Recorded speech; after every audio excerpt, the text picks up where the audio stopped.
할렐루야. 오늘도 주님의 날 하나님을 예배하기 위해 이 자리에 나오신 귀한 성도님들 한 분 한 분을 진심으로 환영하고 축복합니다. 이 시간 좌우 앞뒤 분들과 이렇게 인사했으면 좋겠습니다. 예수님께서 우리에게 오셨습니다.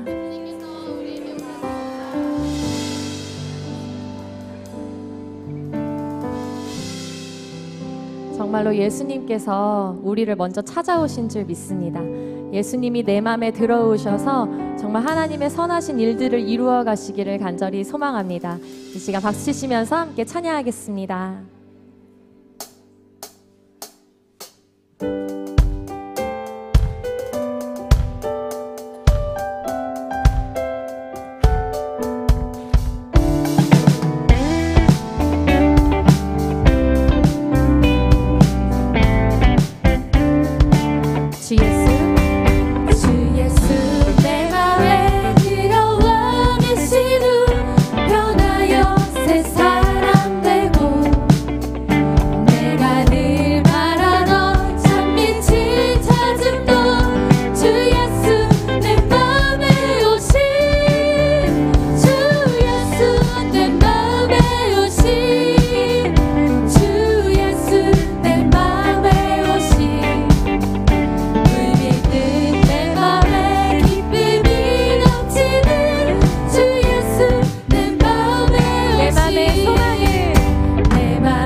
올려드리겠습니다. 아멘.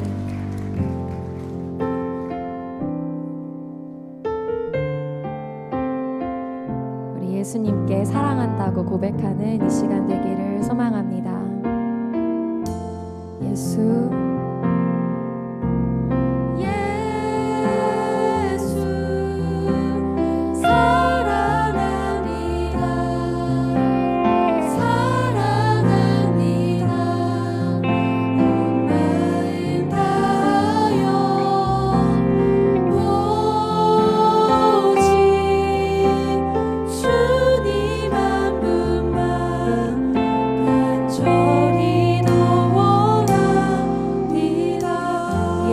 사랑합니다.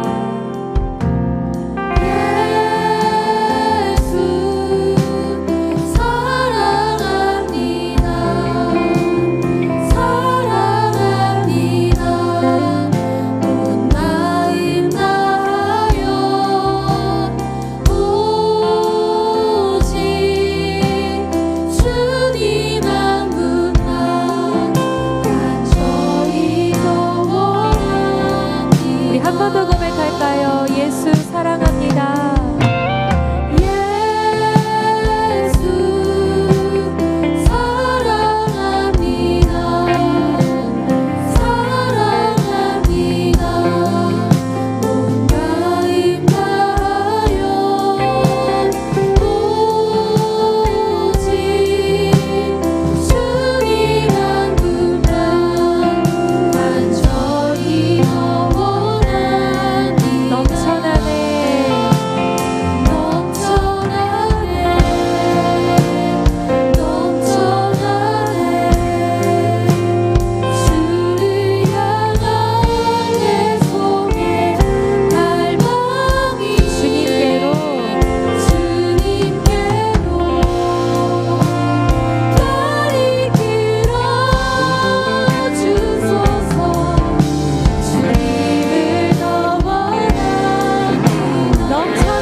주님만이 나의 왕이십니다.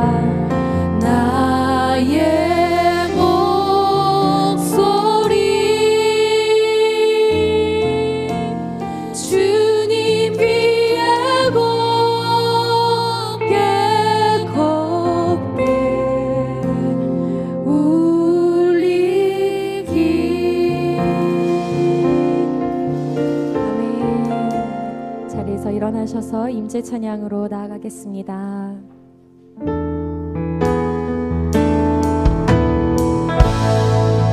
하늘의 문을 여소서 이곳을 주목하소서 주를 향한 노래가 거치지 않으니 하늘을 열고 보소서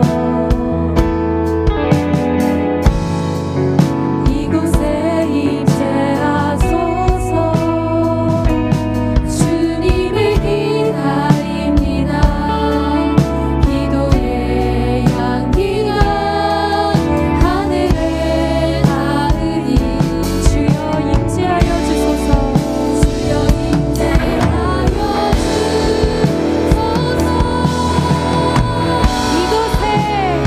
이곳에 오셔서 이곳에 앉으소서 이곳에서 예배를 받으소서 주님의 이름만이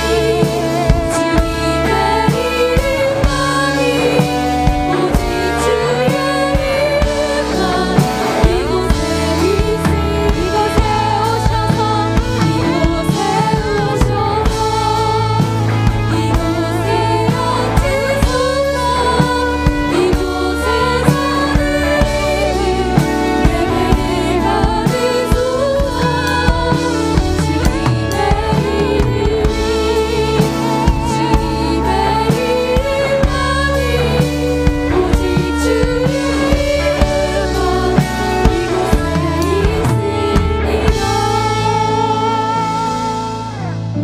이곳에 사도신경으로 우리의 신앙을 고백하겠습니다. 나는 전능하신 아버지 하나님 천지의 창조주를 믿습니다. 나는 그의 유일하신 아들 우리 주 예수 그리스도를 믿습니다. 그는 성령으로 잉태되어 동정녀 마리아에게서 나시고 본디오 빌라도에게 고난을 받아 십자가에 못 박혀 죽으시고 장사된 지 사흘 만에 죽은 자 가운데서 다시 살아나셨으며 하늘에 오르시어 전능하신 아버지 하나님 우편에 앉아 계시다가 거기로부터 살아있는 자와 죽은 자를 심판하러 오십니다. 나는 성령을 믿으며 거룩한 공교회와 성도의 교제와 죄를 용서받는 것과 몸의 부활과 영생을 믿습니다. 아멘. 자리에 앉으시며 함께 인사하시겠습니다. 당신이 더 행복했으면 좋겠습니다.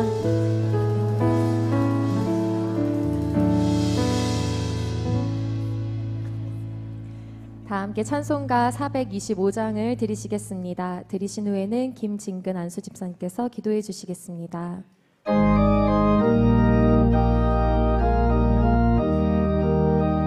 주님의 뜻을 이루소서 고요한 중에 기다리니 진흙과 같은 날 빚으사 주님의 영상 받으소서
내가 주를 의뢰하고 적군을 향해 달리며 내 하나님을 의지하고 담을 뛰어넘나이다. 아멘. 우리의 영원한 목자 되시는 여호와 하나님, 우리를 대신하여 십자가에 못 박히시어 보혈의 피로 우리의 죄를 사하여 주신 하나님의 유일한 아들 예수 그리스도께 감사와 경배와 찬양을 올립니다. 오늘도 하나님을 의지하고 각자의 한계를 뛰어넘을 수 있는 용기와 힘을 주심에 감사드립니다. 하나님, 오늘도 교회에 달려나올 수 있는 튼튼한 발과 볼 수 있는 눈, 들을 수 있는 귀, 먹을 수 있는 입을 주심에도 감사하지 못하고 불평했음을 회개합니다. 용서하여 주시옵소서. 사랑하는 하나님, 늘 기도와 말씀 두 기둥으로 성령 충만하여 이 세상에 썩지 않은 소금으로 그리스도의 복음을 전하는 데 부족함이 없게 하여 새생명 축제가 온전히 주님께 드려지는 축제가 되게 하여 주시옵소서. 신실한 믿음에 의지하여 일상의 어려움 가운데 몸부림치며 살아가는 3040을 축복하여 주시옵소서. 이들이 하나님이 주시는 힘과 용기를 갖고 하나님의 선한 뜻이 전달되어 다음 세대가 다시 부흥하게 도와주시옵소서. 다음 세대를 위한 모리아홀 비전센터가 주님 은혜로 아름답게 세워지게 도와주시옵소서. 그리하여 모리아홀에서 다음 세대가 기도와 말씀이 끊이지 않게 하여 이 세상과 나라를 살리는 희망의 등불이 되게 도와주시옵소서.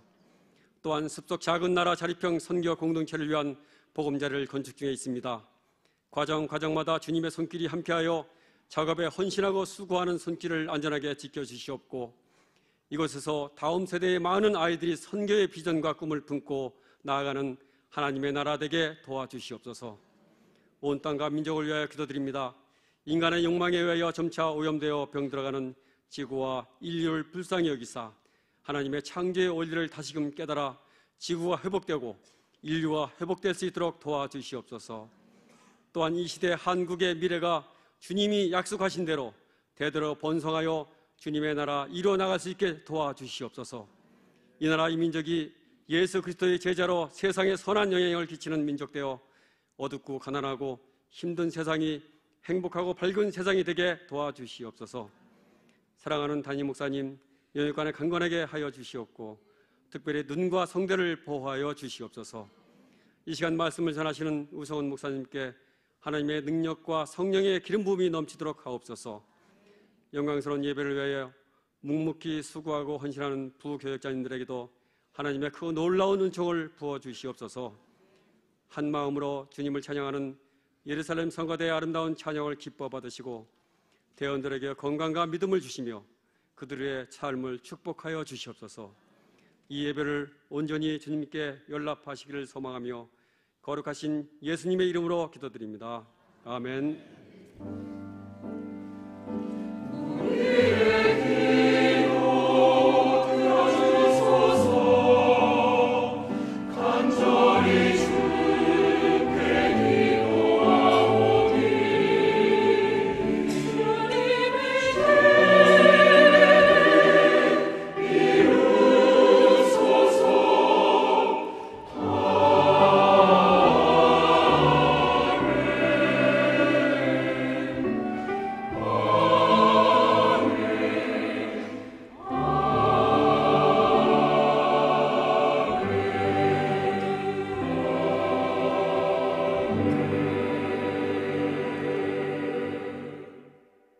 오늘 우리에게 주신 하나님의 말씀은 마태복음 8장 14절에서 15절입니다.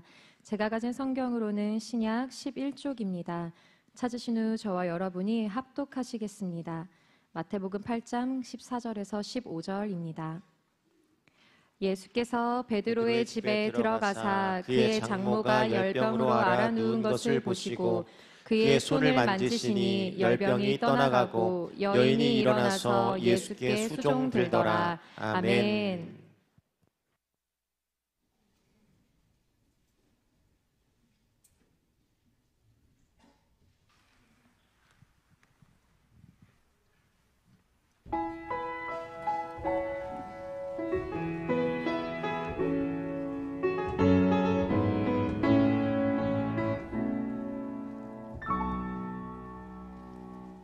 세상을 살아가는 동안에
아멘. 원하고 바라고 기도합니다. 하나님 감사합니다. 우리의 찬양과 예배를 받으신 하나님, 모든 존귀와 감사와 영광과 모든 우리의 하나님의 경배를 살아계신 하나님께만 올려드립니다. 하나님 홀로 영광을 받아 주시옵소서. 아멘. 아멘. 이스라엘의 찬송 중에 거하시는 하나님이여, 주는 거룩하시나이다. 거룩하신 하나님의 영이 저와 여러분들을 덮어주시고, 한 주간, 아니 일생의 여정을 살아가면서 힘들고 어려웠던 그 순간순간과 지금 안고 살아온 한 주간의 어려웠던 삶, 그 모든 삶에 하나님이 개입하셔서 위로해 주시고, 그리고 만나 주시고, 우리의 아픔을 만져주시고, 우리를 주님이 원하는 사람으로 만들어주시는 그 놀라운 은혜를 경험하는 복된 한 시간이 되기를 주님의 이름으로 축원합니다.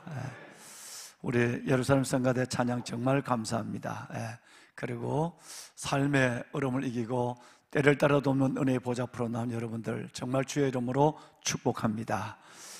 오늘은 담임 목사가 설교를 하는 것이 아니라 특별한 한 분을 내셨습니다. 바로 그러고 보니까 1년이 되셨다고 그러는데요, 이제 우리 교회가 원래 안고 있는 세 가지 하나님의 사역 프로젝트 중에서 하나인 지교회를 이제 올해 연말까지 잘 조직을 해서 내년 1월 달에는 바로 1월부터 지교회가 분리개척할 그 교회의 담임 목사님으로 책임을 받은 우리 우성훈 목사님께서 오늘 설교를 해 주시겠습니다. 우리 먼저 우 목사님 박수 한번 칠까요? 지금 1부부터 3부까지 지금 설교를 하고 계세요. 잠깐만 목사님 앉으십시오. 예, 앉으세요.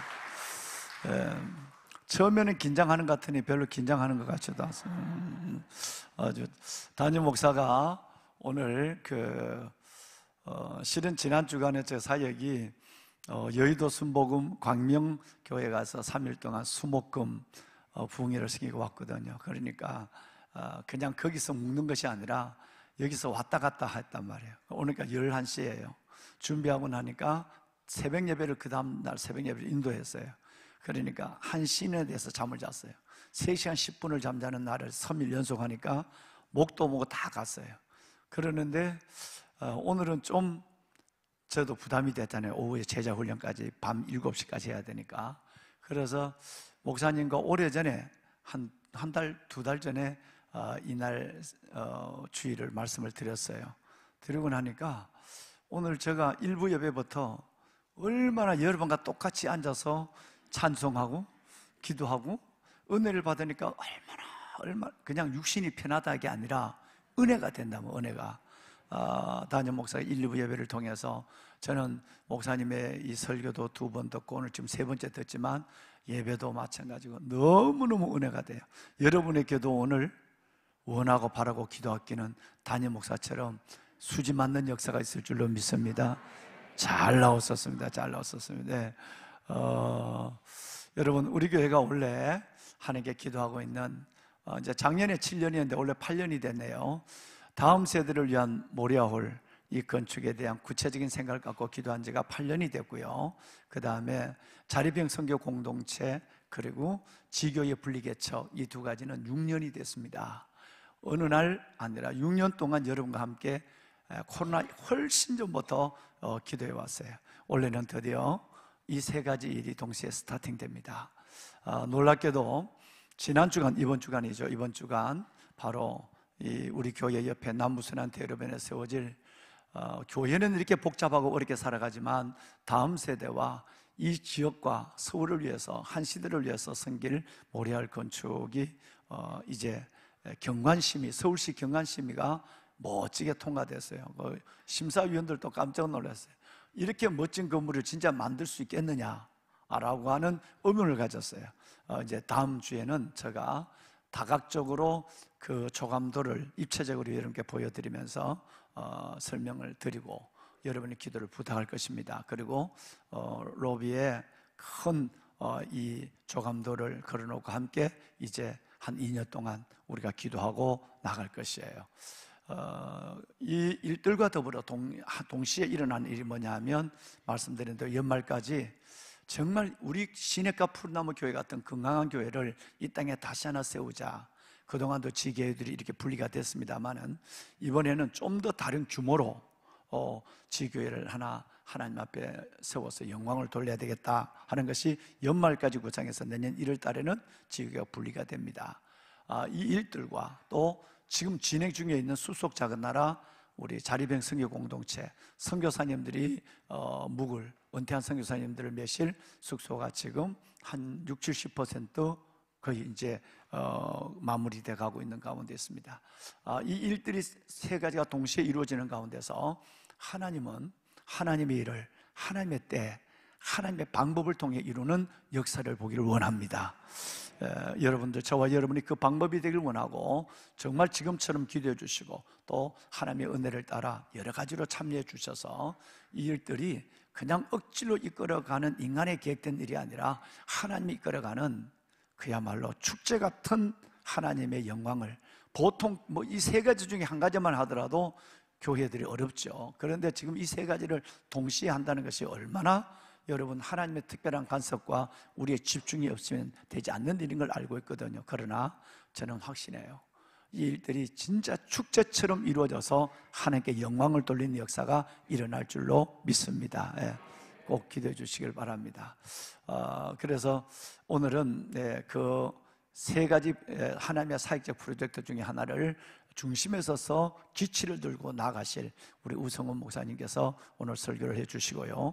아울러서 담임 목사가 성김에 광고를 드린 것은 다음 주입니다. 오늘이 4월 마지막 주고 우리 여러분들이 기억하고 있는 것처럼 다음 주는 5월 7일입니다. 어린이날 이틀 후가 되고 어버이날 하루 전이 되는 것이 5월 7일인데 그날은 다음 세대 어린이들과 부모 어버이 주일을 같이 한번 드리고 싶다고 그래서 오래전에 지금 기획을 해서 진행하고 있습니다. 어떻게 하냐면 그날은 지금 이렇게 교회를 오면 주일날에 가족이 함께 앉아서 예배를 드릴 경우가 참 쉽지 않습니다. 왜냐하면 성가대 먼저 와서 연습을 해야 되죠. 그러면 남편이 뒤에 오기도 하고요. 또 아이들을 먼저 보내야 되기도 하고요. 그리고 여러분 교사로 오기도 하고 뭐 봉사를 뭐 안 해. 주일날이 더 바빠서 한 가족이 이렇게 앉아서 예배 드릴 수 있는 그런 시간이 참 쉽지 않습니다. 그래서 이번에 원래는 어린이 주일과 그 다음에 어버이 주일을 다 합해서 온 가족 예배로 계획을 했습니다. 온 가족 예배로 계획을 해서 이 온 가족 예배는 1, 2, 3부 중에 여러분이 편하신 시간 영합으로부터 청년까지 온 가족이 함께 이 성전에 나와서 함께 예배를 드리는 것입니다. 그날은 온 가족 예배를 드리기 위해서 예루살렘 성가대, 시온 성가대, 엘림 성가대도 다 서지 않습니다. 오직 주차위원분들과 소수의 안내위원들만, 그분들이 없으면 예배가 진행되지 않을 분들만 여러분 그들은 어쩔 수 없이 섬겨주시고 나머지는 모든 가족이 한 자리에 나와서 함께 한 의자에 앉아서 예배를 드리고 하나님의 브레싱 축복을 받는 그런 시간을 계획하고 있습니다. 그래서 다음 주에 오실 때는 여러분 꼭 가족이 함께 오시고, 그리고 마치고 나가시면 바로 다 가셔야 돼. 바로 다 나가시고 온 가족이 그날은 가서 라면이라도 드시고 설렁탕이라도 드시고 짜장면도 드시고 국밥도 드시고 가족이 같이, 아니면 피자도 드시고, 그렇게 해서 아이들과 같이 점심시간을 하고 관악산을 가든지 이 좋은 서울대학, 너무너무 서울대가 좋아요. 저도 그저께 한번 돌고 왔는데 너무 좋아요. 거기 가시든지 관악산 가시든지 한강을 가시든지, 가정의 달 첫째 주일이니까 가족과 함께 어디든지 좀 나들이를 해서 좋은 가족의 시간을 가질 수 있도록 한 번의 예배, 그야말로 원타임 서비스예요. 한 번의 예배로 온 가족이 참석하고 가서 그날은 종일 가족과 모임을 갖고 필요하면 저녁까지라도 외식을 좀 하시고, 그래서 아이들이 이렇게 좋다 할 정도로 그런 날이 됐으면 좋겠어요. 그 아이들 교회 학교 예배도 다 통합으로 이 본당에서 예배를 드립니다. 오시는 순서대로 본당에 계시고 그 다음에는 올리브, 베들레헴 이런 성전으로 채워서 이 성전 밖에 있는 분들은 영상으로 예배라도 아이들 손을 붙잡고 같이 함께 예배드리는 시간을 갖도록 하겠습니다. 여러분의 편을 위한 시간 1, 2, 3부에 맞춰서 오시면 되겠다는 말씀을 다시 한번 여러분께 광고를 드립니다. 큰 은혜가 있을 것이고, 제자훈련을 어떻게 할까? 40년 가까운 시간 동안 제자훈련을 했는데, 제가 밖에 나가지 외국에 가지 않으면서 여기 있으면서 제자훈련 휴경하는 것은 처음입니다. 다음 주에 제자훈련도 쉽니다. 그러니까 얼마나 여러분 이 일을 그날은 중요하게 여기겠습니까? 그래서 딱 3부 예배가 끝나는 순간 교회 안에는 한 명도 없어야 돼요. 있으면 다 이름 적습니다. 한 명도 없이 집으로 다 돌아가야 돼요. 가서 어디든지 이 지역 주민에 가서 식당도 맛있게 들어줘서 지역 상가도 좀 상권도 살려주시고, 그리고 해서 정말 여러분들이 가족 단위로 3부 예배 마치면 여러분 12시 40분, 50분 정도는 모두가 다 교회를 떠나서 여러분의 가정에서 좋은 코인원의 시간을 가질 수 있도록 그렇게 계획했습니다. 여러분 좋은 시간을 계획하시고 가정에서 다음 주일 우리 이 자리에서 가족끼리 만납시다. 할렐루야, 아멘. 자, 여러분 이제 이 시간 우리 우성훈 목사님께서 그 주간이 마침 어린이 주일로 연휴가 연결이 돼요. 금요일. 그러니까 목요일 오후부터 연휴가 시작이 되는 거죠. 그런데 다음 주일만은 가시더라도 토요일 날 한 이틀 정도 가족 시간을 갖고, 주일날은 토요일날 저녁에 들어오셔서 주일날은 가족과 함께 우리 예배 드립시다. 성전에서 예배 드리는 날이 되었으면 좋겠습니다. 그래서 너무 주일까지 계시다 오면 월요일날 피곤해서 한 주간이 굉장히 어려워져요. 하나님께 안식을 하며 하나님께서 예배를 드리면서 연휴를 마무리하고, 그리고 가족과 함께 좋은 시간을 갖고 한 주간 오후를 열어갔으면 좋겠습니다. 이 시간에는 우리 우성훈 목사님 나오셔서 말씀을, 오늘 본문 갖고 말씀을 전하시는데, 베드로가 베드로 배를 사다, 이게 아니라 베드로 날개를 달다 라고 하는 설교 제목으로 말씀을 전할 때 저도 2번 들었는데 너무너무 은혜가 돼요. 여러분에게 큰 은혜가 임하실 줄 믿습니다. 네, 다시 한번 우리 목사님 박수로 모십시다. 목사님 잘 부탁해요. 네, 감사합니다. 예, 예.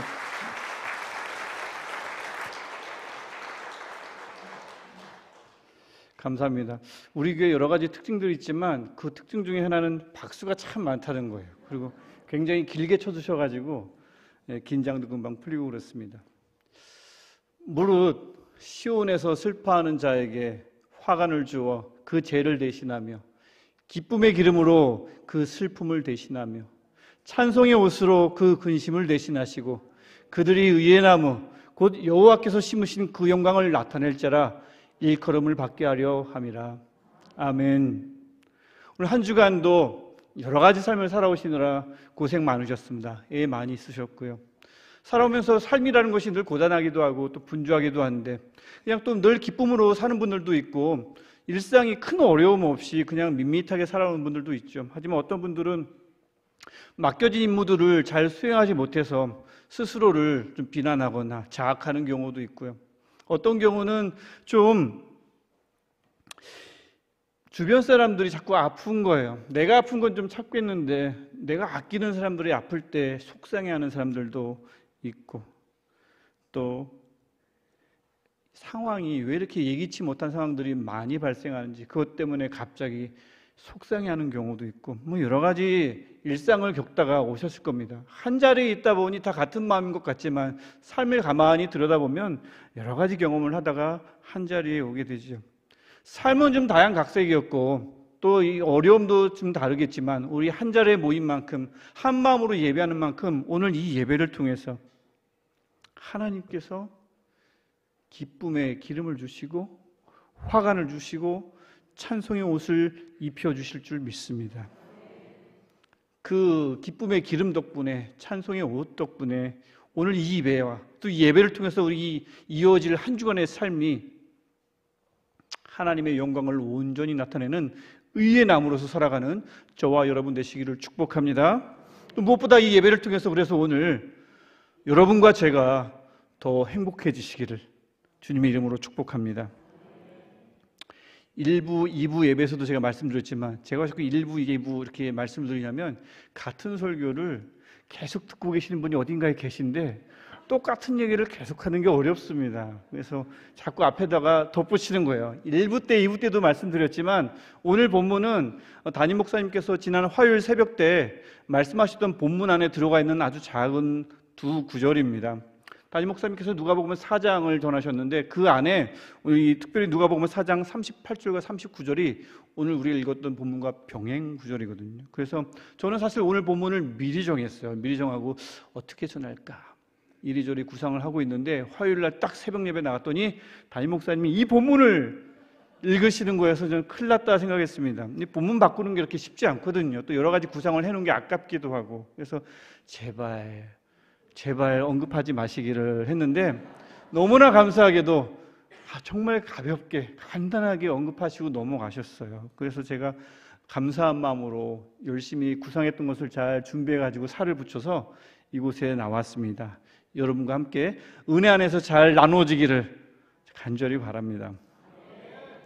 아까 담임 목사님께서도 말씀해 주셨지만 제가 정말 이곳에 온 지 정확하게 딱 1년이 됐습니다.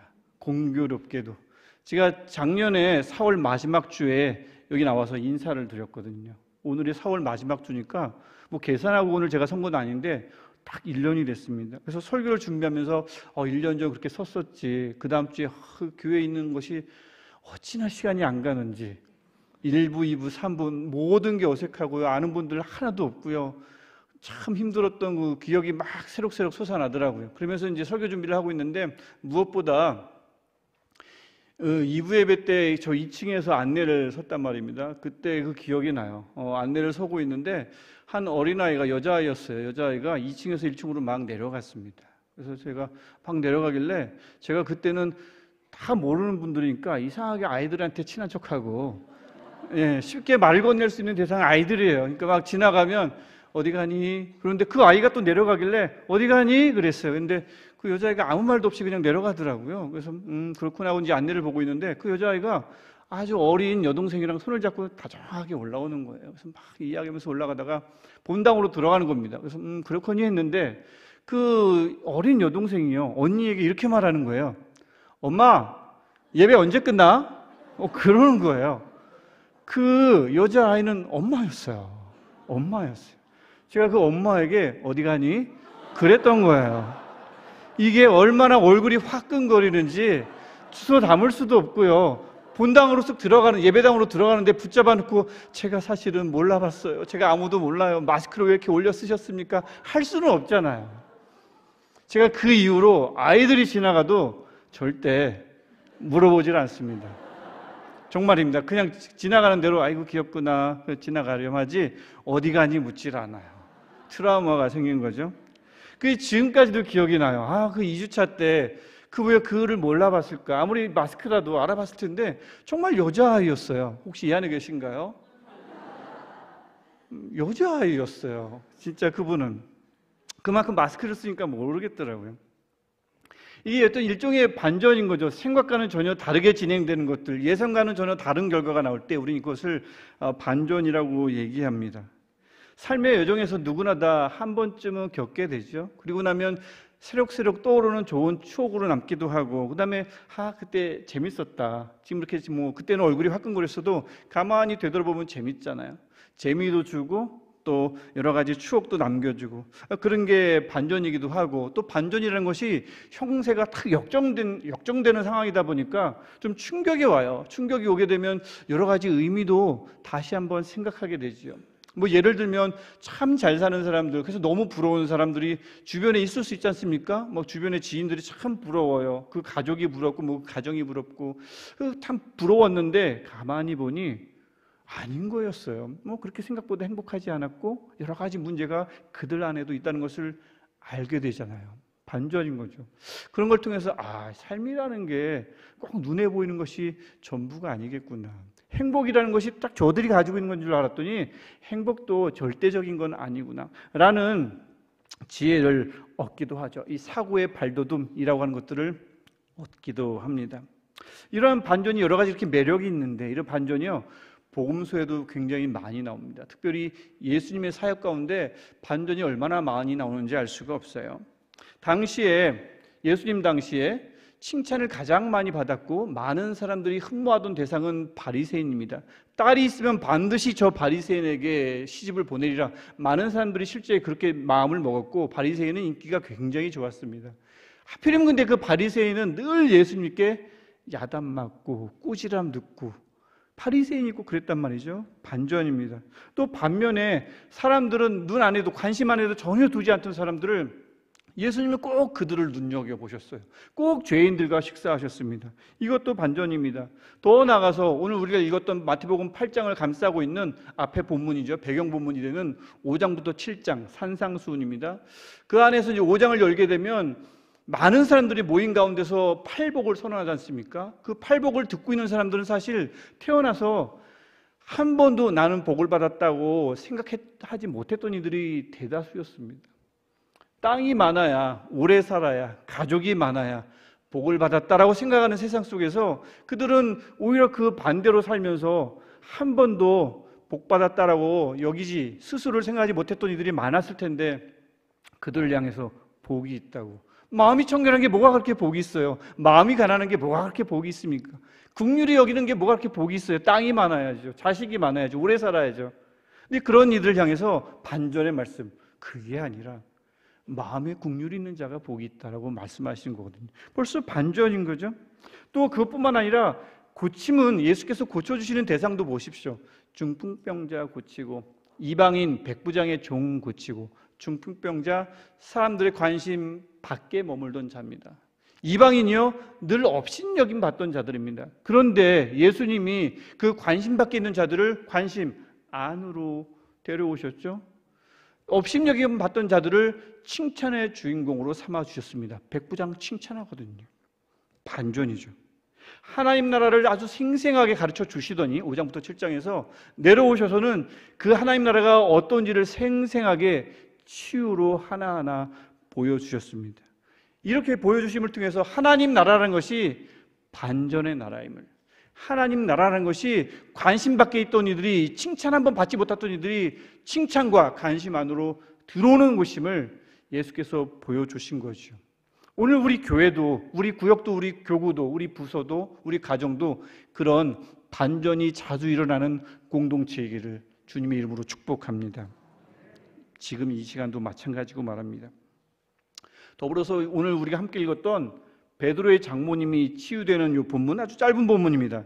이 본문 역시 반전의 연속이라고 할 수가 있어요. 무엇보다 지금 누가 치유를 받습니까? 베드로의 장모님이 치유받습니다. 장모님은 여자입니다.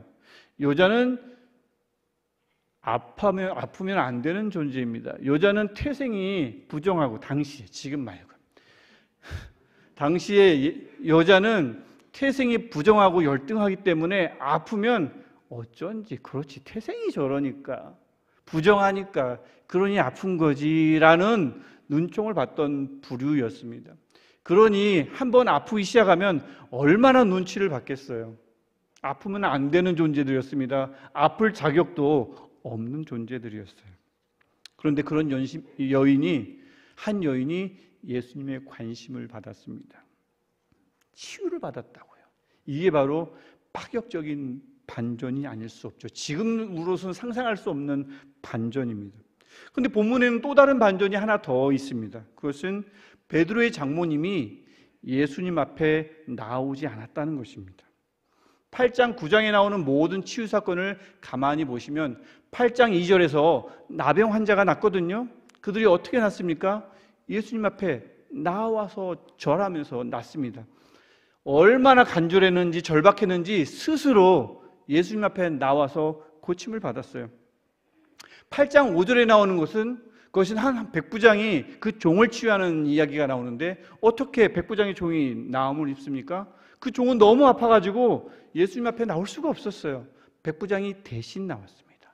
대신 나와서 간구했더니 백부장은 칭찬을 받고 그 종은 나왔단 말입니다. 8장 15절 이하에 귀신 들린 사람들이 많았습니다. 그들이 어떻게 고침을 받습니까? 예수께 데림을 받고, 누군가 그들을 데리고 예수께 나왔더니 그들이 고침을 받았습니다. 9장 1절 이하에도 중풍병자가 나오는데 그들은 또 어떻게 고침받았을까요? 그도 마찬가지입니다. 침상에 누운 중풍병자를 친구들이, 사람들이 데리고 나왔어요. 그러니까 이걸 정리하면 이렇게 되는 겁니다. 누군가 스스로 절박한 마음으로 주님 앞에 나오거나, 아니면 누군가가 건강한 사람이, 아니면 책임지고 있는 사람이, 누군가가 사랑하고 있는 사람이 너무 사랑스러워서 주님 앞에 데리고 나오거나, 아니면 도무지 못 나와요. 아파서 못 나와요. 그러면 대신 나오거나, 세 가지인 거죠. 스스로 나오거나, 데리고 나오거나, 대신 나오거나. 이게 8장 9장에 나오는 모든, 예수님께 나오는 것의 모든 패턴입니다. 예수님 앞에 나왔더니, 대신이라도 나왔더니 고침을 받았단 말이죠. 이게 요즘 우리가 교회에 나오는 패턴과 굉장히 유사하죠. 왜 교회에 여러분 처음 나왔을 때 어떤 분들은 스스로 나오기도 하셨죠. 아무런 전도도 없는데 교회가 있다 보니 한번 나아가 볼까? 좀 삶이 좀 각박해지고 마음이 좀 흉흉해지고, 그러다 보니 교회를 찾게 되는 경우도 있지 않습니까? 스스로 나오는 경우도 있고, 또 어떤 분들은 누가 데리고 나오기도 하죠. 굉장히 많은 분들은 지금 스스로 나오기보다는 누군가의 전도를 받고 나오셨던 분들이 많으실 거예요. 오늘 또 누군가의 손에 이끌려서 나온 분들이 오늘도 계시겠지만, 우리 교회는 늘 그렇게 계시니까 나오기 싫다고 하는데 한 번만 나와보자, 한 번만, 오늘 한 번만 해가지고 나오신 분들도 계실 거예요. 옛날에 또 그랬던 분들도 있고. 근데 이렇게 또 나오기라도 하면 양반이죠. 아무리 데리고 나오려고 해도 죽어도 안 나오는 분들이 꼭 있어요. 있죠? 버팁니다. 너나 나가라고 하고 버팁니다. 그러면 또 혼자 오늘도 뚜벅뚜벅 무거운 발걸음으로 교회를 찾지요. 스스로 나오신 분들, 또 누가 데리고 나오신 분들, 동일하게 하나님의 은혜가 충만하기를 축복합니다. 하지만 무엇보다도 특별히 오늘 꼭 데리고 나오고 싶었는데, 늘 데리고 나오고 싶은 마음은 있는데 오늘도 여전히 그냥 혼자 나오신 분들, 지금 여기 제법 계실 거예요. 계실 거예요. 이런 마음 먹으셨으면 좋겠어요. 주님, 오늘도 혼자 나왔습니다 말고, 주님, 오늘 제가 그 사람 대신 나왔습니다. 혼자 나온 것이 아니라, 그 사람을 집에 두고 나온 것이 아니라 그 사람 대신 나왔습니다. 내가 오늘 예배를 통해 주를 만나고 그를 위해서 중보할 때에 나의 예배도 받아주시고 그 사람도 눈여겨봐 주시옵소서. 우리 그런 은혜가 혼자 나온 분들, 오늘도 두고 나온 분들에게 충만하기를 주님의 이름으로 축복합니다. 그런데 이렇게 이런 패턴이 있는데, 오늘 베드로의 장모님은 어떻다고요? 스스로 나오지도 않았습니다. 누가 데리고 나온 것도 아니고요, 누가 대신하지도 않습니다. 예수님이 그냥 돌연 베드로의 집을 찾아가셨어요. 아무도 요청하지 않았는데. 예수님의 제자의 집에 예수님이 찾아갔다? 오늘 본문에만 나오는 이야기입니다. 예수님은 다른 제자 집에 찾아가신 적이 없어요. 분명히 베드로의 집에 사단이 난 것을 예수님은 알고 계셨죠. 그러다 보니까 기록에도 거의 없는 일들을 오늘 반전처럼 행하신 겁니다. 베드로의 집만 찾아갔어요. 아마도 베드로의 장모가 아프다는 것을 아셨겠지요. 베드로의 장모가 베드로 장모의 집에 계셨다면 예수님은 바로 그곳으로 가셨을 겁니다. 근데 베드로의 집에 장모님이 있다는 것을 알고 그곳으로 가신 거죠. 일부러 방문하신 겁니다. 그러니까 여인이 치유받죠. 이런 반전도 있습니다. 하지만 예수님이 여인이 찾아오지도 않았는데, 누가 데리고 나온 것도 아니고 스스로 나온 것도 아닌데 예수님이 먼저 찾아가신 것, 이 8, 9장 안에서 이것도 하나의 반전입니다. 그 여인이 누구라고요? 베드로의 장모님입니다. 지난 화요일 새벽 때 담임 목사님께서 말씀해 주셨지만 그 베드로는 분명히 기혼자예요. 예수님을 만나기 이전에 결혼을 했던 사람입니다. 그러니까 장모님이 있죠. 그리고 우리가 알 수 있는, 예수님의 제자 중에 누가 결혼했을까? 나머지는 잘 몰라요. 베드로만큼은 분명히 결혼했음을 알게 됩니다. 베드로는 어떻게 결혼하게 됐을까요? 여러분은 어떻게 결혼했습니까? 베드로는 어떻게 결혼하게 됐을까요? 궁금하죠? 성경을 열심히 찾아봤습니다. 또 한번 찾아보십시오. 안 나와요. 그게 나올 리가 없죠. 성경은 그런 거 관심이 없잖아요. 하지만 관심을 가지고 가만히 생각해 보니 여러 가지 상상력이 이렇게 발동이 되고, 그래서 한번 이야기를 만들어 봤어요. 터무니없진 않습니다. 일단 베드로가 장인 장모가 될 분들을 찾아갔겠죠. 찾아가지고 딸을 제게 주십시오, 뭐 이렇게 했겠죠. 딸을 제 아내로 삼겠습니다, 아주 씩씩하게 얘기하겠죠. 그럼 그 장인 장모 될 분들이, 아니 베드로, 자네 뭘 보고 내가 이 금이야 오기야 키운 딸을 내가 자네에게 맡기겠나? 그럼 베드로가 자신 있게, 저에게는 배가 한 척이 있습니다. 주변에는 갈릴리 호수가 있습니다. 거기 물고기가 많습니다. 이 배로 열심히 일하면 제가 열심히 돈 많이 벌 수 있습니다. 그걸 들으니까 이 장인 장모 될 분들이 혹하거든요. 당시에 배 한 척만 있으면 어느 정도 사는 집이었어요. 갈릴리는 정말 물고기가 많은 곳이었습니다. 열심히 일하면 호강시켜줄 수 있었어요. 그러니까 이 장인 장모될 분들이, 그래, 그러면 딸을 베드로 자네에게 주지. 그럼 잠깐 이리 와보게. 배서방 이리 와보게. 앉아보게. 그때 이후로 베드로는 배서방이 되었대요. 배서방이 되고 얼마나 열심히 일했겠어요. 결혼에 꼴이 난 이 배서방은 이제 갈릴리에 가서 배를 타고 열심히 일해가지고 돈을 많이 벌었겠죠. 그 모습을 보고 있는 장인 장모는 마음이 얼마나 흡족했겠습니까? 배서방이 듬직하고 이쁘고, 그래서 그분이야말로 더욱 행복했겠죠. 그런데 어느 날 이 베드로가, 이 배서방이 한 사람을 만나요. 누굴 만났겠어요? 예수님을 만났어요. 뭐 예수님 만난 거 괜찮죠? 그런데 4장 18절부터 20절을 우리가 한 목소리로 함께 읽어보겠습니다. 어떤 일이 일어났나 함께 읽어보겠습니다. 갈릴리 해변에 다니시다가 두 형제 곧 베드로라 하는 시몬과 그의 형제 안드레가 바다에 금을 던지는 것을 보시니 그들은 어부라. 말씀하시되 나를 따라오라. 내가 너희를 사람을 낚는 어부가 되게 하리라 하시니 그들이 곧 그물을 버려두고 예수를 따르니라. 예수님을 따르던 베드로가 뭘 버렸다고요? 그물을 버렸어요. 그물 덕분에, 배 덕분에 결혼한 주제에 그물과 배를 버렸습니다. 그물을 버렸다는 뜻은 배와 그물을 같이 버렸다는 뜻이거든요. 그 그물 덕분에 결혼한 베드로가 말입니다.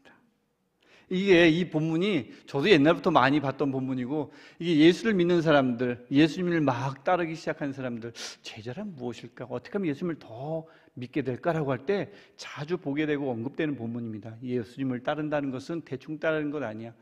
버려둬야 된다. 다 버려두고 예수님만 바라보는 것이다. 얼마나 위대한 말씀이에요. 우리에게 도전이 되는 말씀입니까?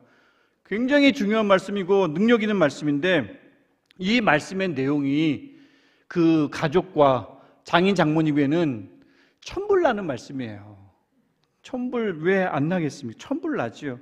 이 사실을, 이 그물을 버려두고 예수를 따른 이 사실을 베드로의 아내가 장모님에게 전했을까요? 안 전했을까요?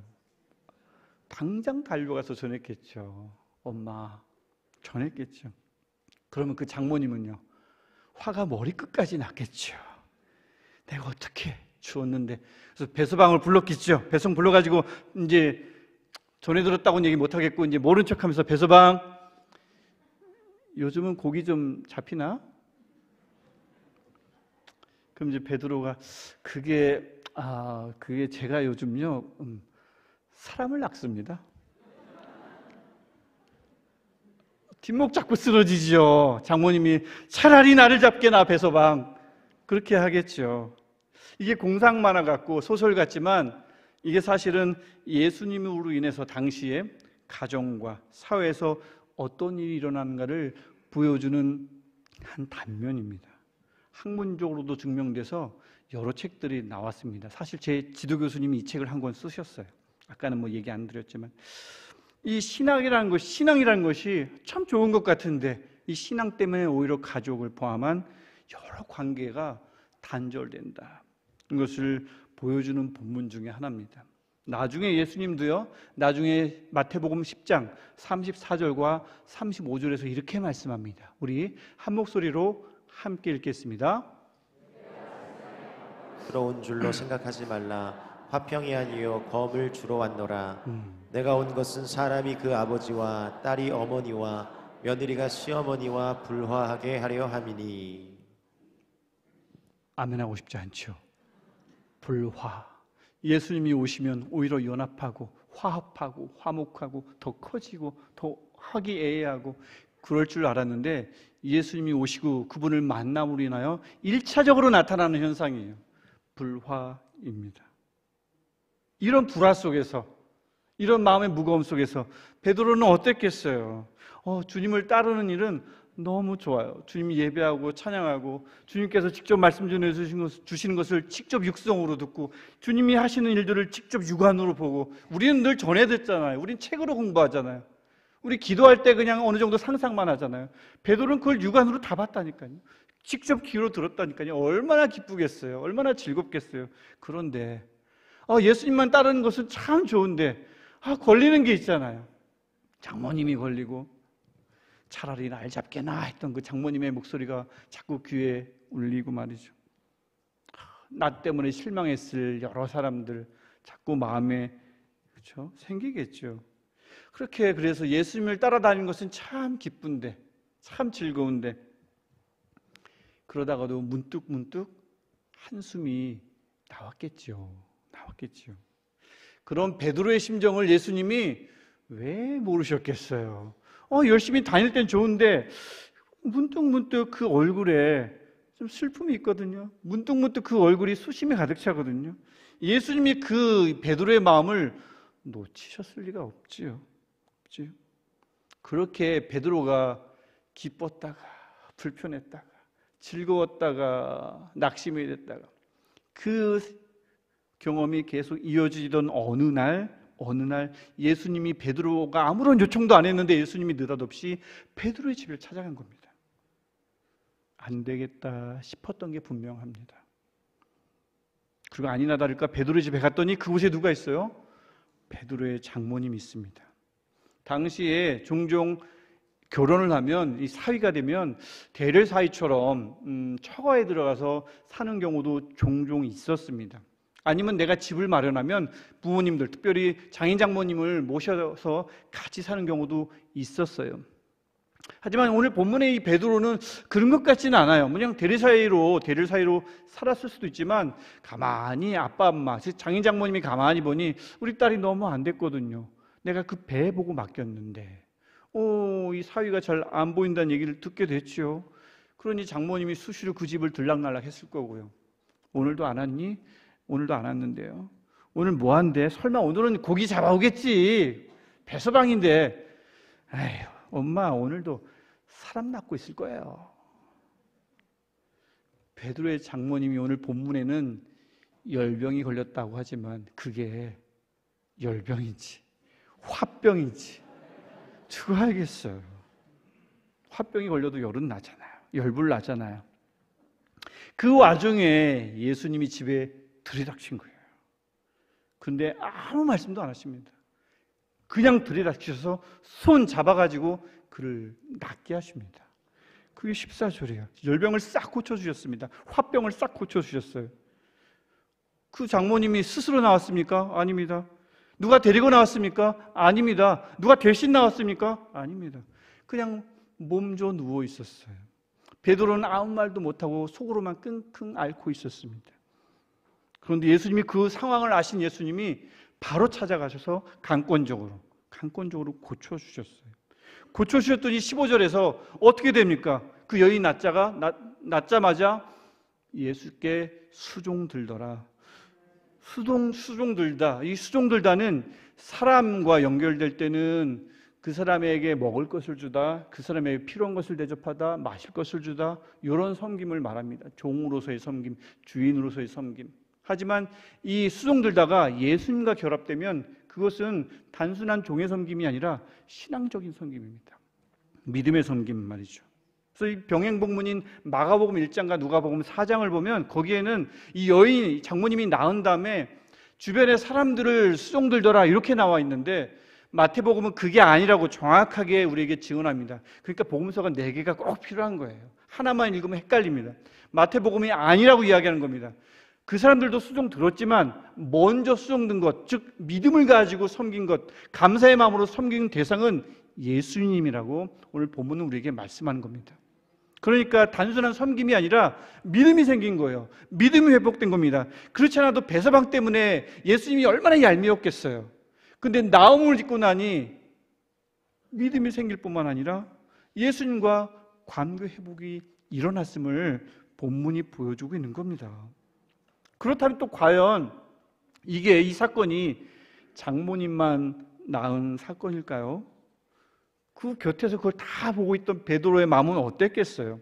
베드로의 마음에 그 한켠에 있었던 그 무거운 돌들 어땠겠습니까? 사르르르 녹았겠지요.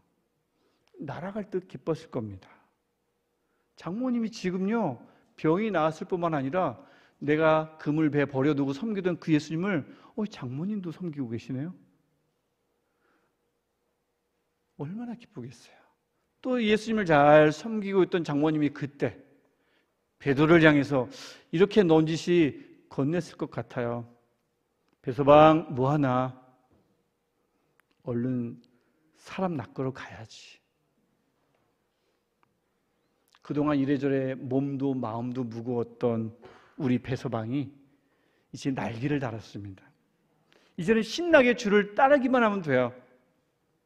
물론 아직 베드로는 약합니다. 무지해요. 예수님의 말씀을 수시로 오해합니다. 예수님의 십자가를 막아보려 합니다. 그리하지 마옵소서라고 합니다. 금을 배에 버려두고 따라가던 예수님을 3번이나 부인합니다. 여전히 약하죠. 하지만 우리가 익히 알듯이 그 약함도 연약함도 무지도 예수께서 그의 때에 하나씩 해결해 주시잖아요. 다름 아닌 예수님이 그분의 때에 차근차근 이루어 주시는 것 우리가 알고 있지 않습니까? 그 예수님이 우리의 주님이신 줄 믿습니다. 결국 오늘 말씀을 가만히 보면 장모님만 낳은 줄 알았는데 가만히 보니 베드로도 나음을 입은 게 분명합니다. 날개 단 거예요. 그렇죠. 내가 막 신경 쓰고 있는 사람이 불행하면 내 마음도 무겁잖아요. 근데 내가 막 사랑하고 신경 쓰는 사람이 형편이 나아지고 몸이 나아지고 하면 나도 좀 힘을 얻지 않습니까? 내 마음도 좀 평안해지잖아요. 아픈 사람들, 약한 자들, 잃어버린 자들, 마음이 상한 자들이 나음을 입은 것을 보세요. 그럼 우리 마음이 또 얼마나 힘을 얻습니까? 우리 마음이 얼마나 평안해집니까? 기쁨이 가득 차죠. 감사가 생깁니다. 그래서 새생명 축제가 그래서 있는 겁니다. 그들을 전도해서 하나님께 데리고 와서 구원을 얻는 것, 나음을 입는 것 중요하죠. 하지만 그분이 나음을 입으면 베드로의 장모가 나을 때 베드로가 또 다른 나음을 입었듯이 새생명 축제를 통해서 누군가를 데리고 와서 그분들이 하나님을 만나면 그분만 나음을 입는 게 아니라 여러분도 우리도 나음을 입는 겁니다. 새생명 축제의 위력인 거죠. 그리고 본문에 나오는 장모님이 꼭 사람일 필요는 없겠다 싶습니다. 내가 속한 부서가, 구역이, 또 교구가, 또 학교가, 또 우리가 속한 나라가 마음의 짐이 되는 마치 베드로의 장모 같은 존재일 수 있지요. 그래서 가만히 보니까 그래요. 부서가 살면, 구역이 살면, 교구가 살면 그들도 사지만 우리가 사는 겁니다. 학교가 나음을 입으면, 학교가 나아지면 학교만 나아지는 게 아니고 우리의 마음도, 우리의 자녀도 평안하며 그들도 더 잘 살게 되는 겁니다. 서울이 변하고 나라가 변하면 우리 시냇가 푸른 나무가 사는 것입니다. 마마클럽 기도회가 그래서 존재하는 겁니다. 나라를 위해서, 서울을 위해서 지난번에 우리 화요일에 모여서 기도했듯이 기도할 때 서울이 나아지면 우리 구경만 하는 겁니까? 그들이 나아지면, 나라가 좋아지면 우리 교회도 평안을 얻고 힘을 얻고 더 큰 새 힘을 얻게 되는 거죠. 기도 자체가 위대해서가 아니라 어두운 곳을 주목하는 하나님 나라, 잃어버린 곳을 주목하는 하나님 나라, 아픈 곳을 주목하는 하나님 나라가 이미 우리 안에 있기 때문에 그렇습니다. 마음을 살피시고 먼저 찾아가시는 예수님이 우리의 예수님이시기 때문에 그렇습니다. 오늘도 주님 앞에 스스로 나오신 분들 많이 계시죠? 참 잘하셨습니다. 그런 분들을 축복합니다. 오늘도 그래서 주님을 통해서 자유를 누리며 주님을 통해서 어김없이 회복을 맛볼 줄 믿습니다. 또 오늘 누군가의 손에 이끌려 한번 나가줄게 해서 나온 분들 혹시 계실지 모르겠습니다. 또 도무지 끌고 나오려고 하는데도 나오질 않아가지고 그냥 그들을 두고 혼자 나온 분들은 제법 계실 거라 저는 생각합니다. 어떻게든 이곳에 나오신 분들 잘하셨습니다. 또 이곳에 나오지 못했지만 누군가를 지금 대신해서 이곳에 나온 분들 잘하셨습니다. 축복합니다. 여러분들 위해, 또 여러분들이 놔두고 온, 여러분이 대신하고 있는 그들 위해 살피시고 찾아가시는 주님의 은혜가 동일하게 임할 줄 믿습니다.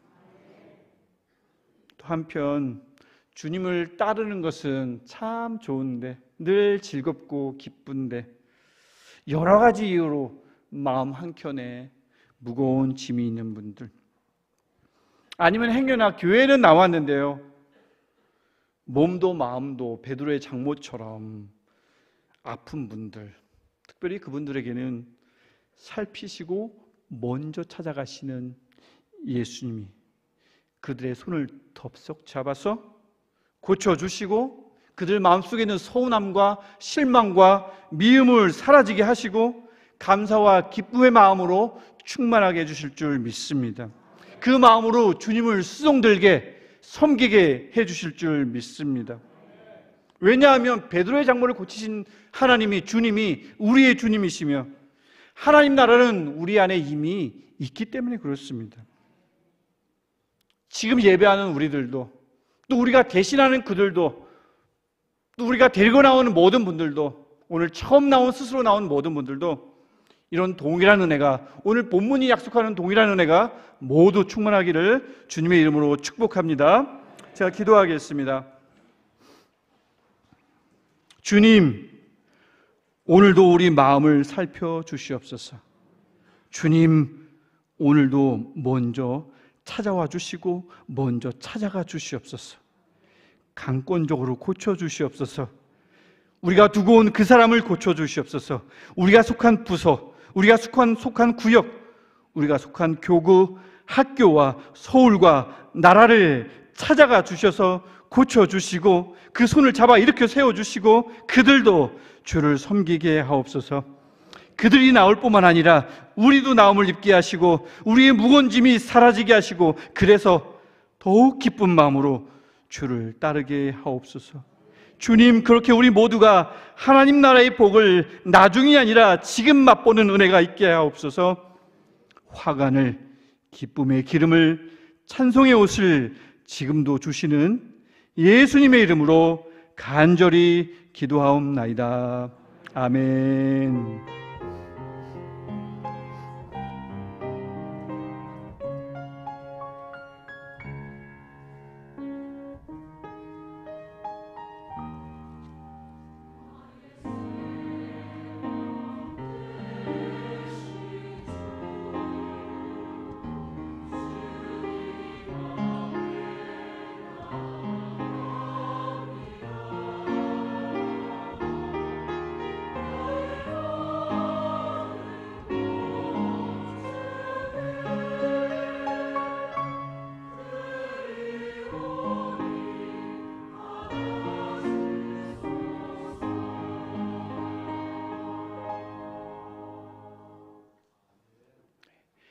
몇 가지 광고를 드리고 찬송하면서 예배를 마치겠습니다. 몇 가지 광고는 일단 지난 화요일 4월 25일 화요일에 서울 마마클럽 연합기도가 있었습니다. 많은 분들이 이 자리에 오셔가지고 이곳을 기도로 채워주셨어요.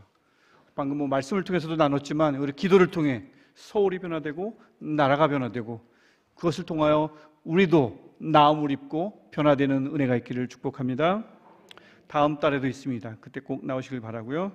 그다음에 숲속 작은 나라야 선교 공동체 주택 5동이 지금 이렇게 지어지고 있습니다. 지금 65% 정도 공정이 끝났다고 하는데요. 저도 지난주에 오늘 기도해 주신 안수 집사님과 같이 다녀왔지만 다음 주, 다다음 주 또 여러 도움의 손길들이 많이 필요합니다. 사무실로 꼭 신청해 주시기 바랍니다.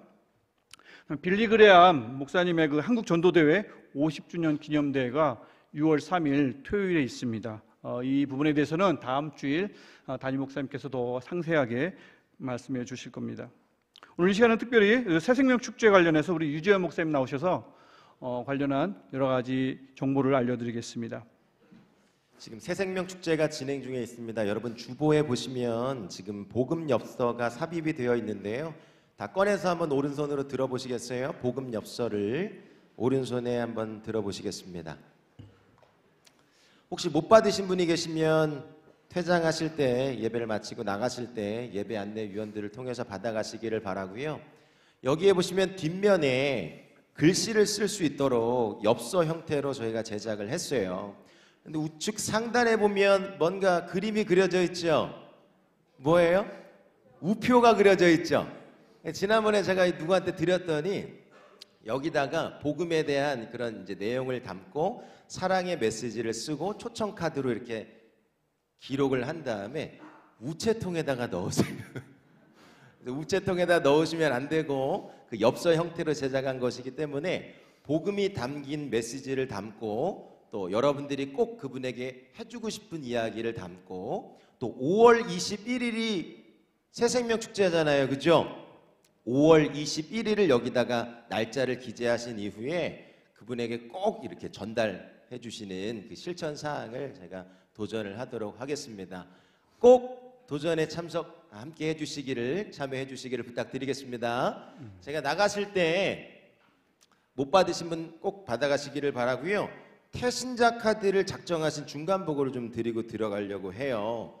지금 태신자 카드에다가 장결자와 예비신자를 기록해서 태신자 함에다가 넣어주고 계시는데 지난주까지 작정하신 분이 330명 작정해 주셨고 330명이 장결자와 예비신자를 적어서 기록을 해주셨는데 529명의 태신자가 지금 취합이 됐습니다.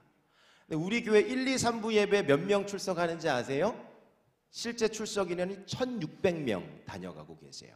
1600명 중에 300명 지금 써서 주셨어요.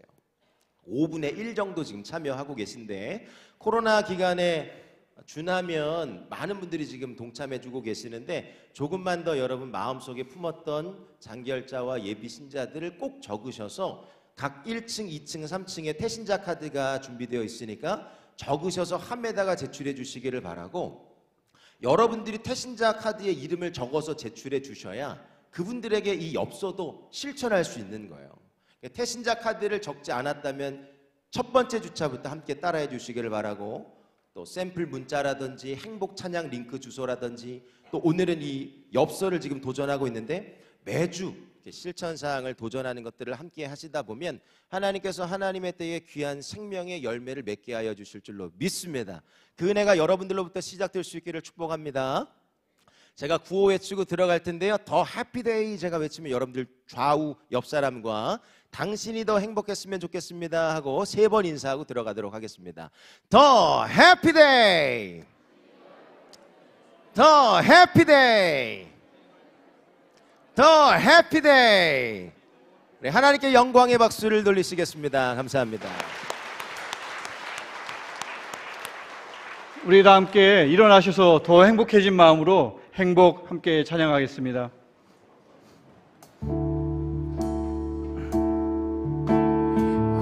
화려하지 않아도 정결하게 사는 삶 가진 것이 적어도 감사하며 사는 삶 내게 주신 작은 힘 나눠주며 사는 삶 이것이 나의 삶의 행복이라오. 눈물 날 일 많지만 기도할 수 있는 것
이제는 살피시고 고쳐주시는 예수 그리스도의 은혜와 그분을 우리에게 먼저 보내주신 하나님의 사랑과 그 은혜와 사랑을 지금도 우리로 하여금 믿게 해주시는 성령님의 역사하심이 오늘 함께 예배하는 모든 자들과 이 땅의 모든 예배자들과 또한 우리가 대신하는 그들 위해 영원토록 함께 하시기를 간절히 축원하옵나이다.